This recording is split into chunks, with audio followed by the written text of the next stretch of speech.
I thank the Lord that I have had an opportunity in the last 7 years to serve my country in the position of a cabinet secretary.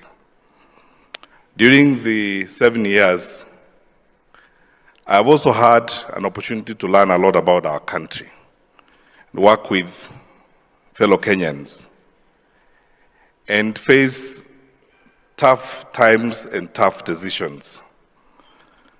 And so, if there's anything I've learned the last 7 years I've been in government, is that we could do a lot more than we are doing, if we actually addressed some of the challenges we have in leadership. We have very serious weaknesses in our leadership. Sometimes in our environment or even in our countries, I honestly think we spend too much time on politics, more time than we should. And this hurts the potential that we have to do great things. I do not know who cast us, but I don't know why we sleep and wake up thinking about things that could not move us to the next level, like belongings, where we come from, who we are. And half the time we are lost in debates on pettiness, and we lose sight of the big things that we need to do that could unlock our potential and cause us to succeed. I told you earlier that the narrative we need to be discussing about the future of our country is how we handle corruption and how we create an integrity system of managing our country so that the resources God has given us can benefit our children and our children's children. And I'll tell you why I think many of our politicians and many political leaders across this continent are not respected by people. And respect is not the sound of the claps you receive at public rallies or the songs that people sing for you. I believe genuinely that respect comes out of inspiration when you inspire people and you change their lives.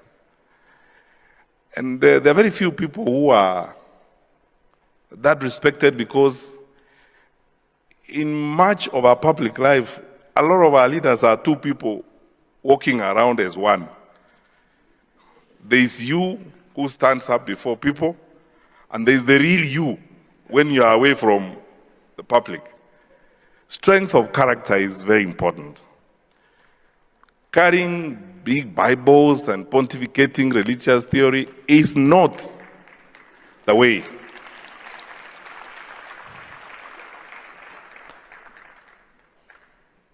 We have to live what we tell people to do. And then sometimes, let me be honest with you, my brothers and sisters, sometimes plain, straightforward living is in itself leadership.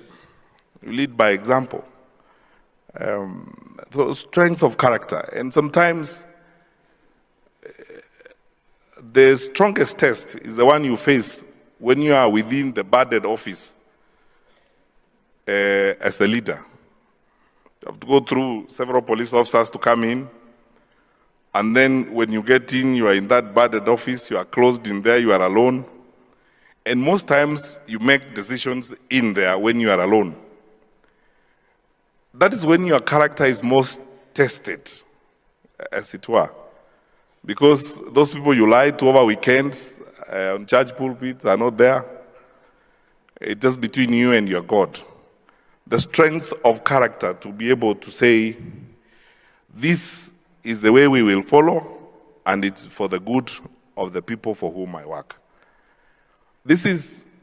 I honestly think that across this continent, both in private sector and in public sector, if we lived this way, one, we will raise generations of strong people. Our young people who look up to us will be inspired enough to live right and to do the right thing. But if we tell people one thing and do the other, and honestly we are not strong characters, we obviously will lose out in the process. As we speak right now, as I speak to you right now, we have a National Police Reserve in some parts of North Rift. There has never been a time we have withdrawn National Police Reserves from North Rift or any part of the country. What happens in the security sector all the time is reviews are done from time to time, depending on the needs, what is needed in a particular area. And in most cases, consultations are done, even with the local groups. I have been in meetings with some leaders of the North Rift sometimes, civic leaders and Matiang'I, who tell you, reduce the number of guns in the hands of civilians. Let us have police officers to do this work. In some areas, Matiang'I themselves and even their political leaders tell you we need a deployment of police reservists. And I can tell you for a fact, if you spoke to the Inspector General of Police, or better still, if you went to the Regional Police Commander in Nakuru, he will tell you we have National Police Reservists in some parts of North Rift. There has never been a time we have withdrawn police officers from a particular part of the country. I mean, we don't provide security because of an individual. We have a constitutional responsibility to protect our people. That's the responsibility of any government.